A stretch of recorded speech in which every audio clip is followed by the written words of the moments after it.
कुछ सपने रैकेट के साथ शुरू होते हैं और वर्ल्ड नंबर 1 बनने की ख्वाहिश तक पहुंचते हैं, लेकिन कभी कभी ये सपने गोलियों की आवाज में टूट जाते हैं और उन्हें तोड़ने वाला कोई बाहर का दुश्मन नहीं, बल्कि वही होता है जो कहता था मैं तेरे साथ हूँ बेटा।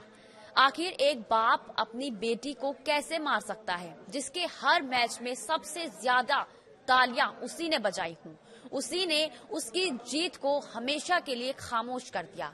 क्या वजह इतनी बड़ी थी कि एक बाप को कातिल बना दे?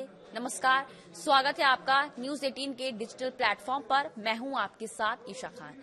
ये कोई क्राइम थ्रिलर नहीं बल्कि हकीकत है एक इंटरनेशनल जूनियर टेनिस प्लेयर की, जिसका सपना था विंबलडन खेलने का, जिसे दुनिया के सामने भारत का नाम रोशन करना था, लेकिन उसी का नाम अब एक हत्या की एफआईआर में दर्ज है।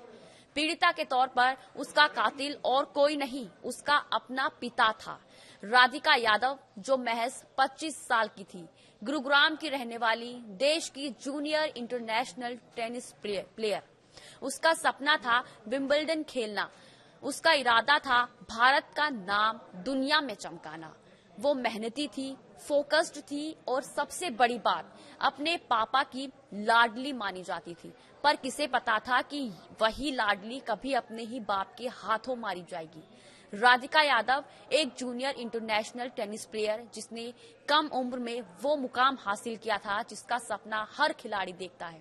वो खुद की एकेडमी खोलना चाहती थी, लेकिन उसके पास खुद की एकेडमी नहीं थी। वो टेनिस कोर्ट किराए पर लेकर वहां बच्चों को ट्रेनिंग देती थी, खुद मेहनत करती थी, खुद पैसे जुटाती थी। और पहले खबर आई कि राधिका के पिता ने उसकी एकेडमी में 1.25 करोड़ रुपए खर्च किए, लेकिन पुलिस जांच में चौंकाने वाला खुलासा हुआ, वो ये कि राधिका की कोई खुद की एकेडमी थी ही नहीं। वो अलग अलग टेनिस कोर्ट्स को किराए पर लेती थी और वहां बच्चों को ट्रेनिंग देती थी, यानी वो आत्मनिर्भर बन रही थी। लेकिन यही आत्मनिर्भरता उसके पिता दीपक यादव को खटकने लगी थी। पुलिस के मुताबिक दीपक नहीं चाहता था कि राधिका ये ट्रेनिंग जारी रखे, वो चाहता था कि उसकी बेटी उसके कहे अनुसार चले। और यहीं से शुरू हुआ बाप बेटी के बीच का तनाव। पुलिस के मुताबिक बाप बेटी के बीच इस बात को लेकर लंबे समय से तनाव चल रहा था। राधिका ने पिता की मनाही के बावजूद कोर्ट लेकर ट्रेनिंग देना जारी रखा और शायद यहीं से जन्म लिया एक घातक सोच ने। बता दें कि दीपक यादव का स्वभाव गुस्सैल था। वो न सिर्फ राधिका बल्कि अपनी पत्नी मंजू पर भी शक करता था। मीडिया रिपोर्ट्स की माने तो दीपक को शक था कि राधिका इंस्टाग्राम के जरिए किसी से जुड़ी हुई है। रिपोर्ट्स में ये भी दावा किया गया है कि राधिका इंटरकास्ट मैरिज करना चाहती थी। दीपक इसी रिश्ते के सख्त खिलाफ था। सोसाइटी के लोगों के ताने, अपने मन का डर और रिश्तों की खाई सब मिलकर दीपक के दिमाग में जहर घोलने लगे। राधिका उसे समझाने की कोशिश करती रही कि पापा, मैं आपका पैसा बर्बाद नहीं होने दूंगी, प्लीज मुझ पर भरोसा कीजिए। लेकिन भरोसे की जगह वहां गुस्सा, संदेह और दबाव था। 10 जुलाई गुरुग्राम के वजीराबाद का एक आम सा दिन था, लेकिन दीपक यादव के दिमाग में पिछले 15 दिन से एक असामान्य योजना पल रही थी। पुलिस की माने तो दीपक ने कत्ल की पूरी प्लानिंग 15 दिन पहले ही शुरू कर दी थी। वो रोज खुद दूध लेने जाता था, लेकिन 10 जुलाई को उसने अपने बेटे धीरज को भेजा।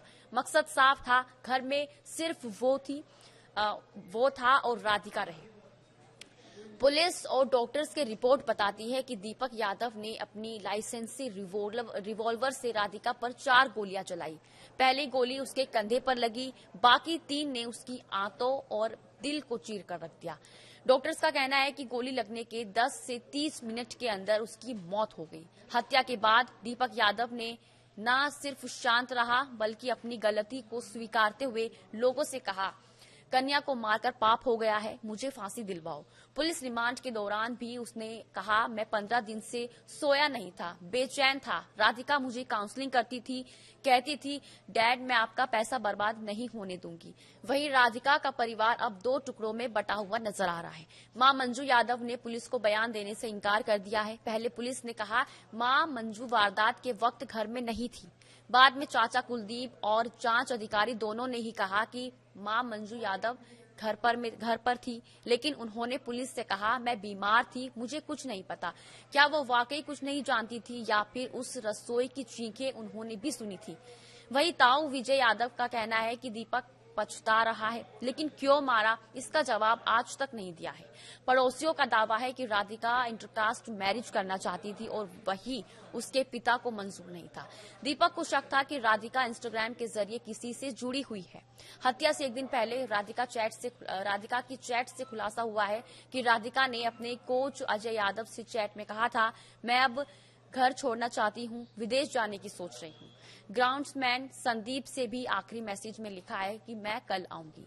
बता दें, आरोपी पिता दीपक यादव को कोर्ट ने 14 दिन की न्यायिक हिरासत में भेज दिया है। पुलिस अभी तक मां से पूछताछ नहीं कर पाई है। फोरेंसिक रिपोर्ट का इंतजार किया जा रहा है। वहीं परिवार के अंदरूनी रिश्तों को भी खंगाला जा रहा है। जिस राधिका ने कोर्ट में जीतना सीखा था, वो अपने ही घर में हार गई एक पिता के शक से, समाज के तानों से और उस सोच से जो बेटियों की उड़ान से डरती है।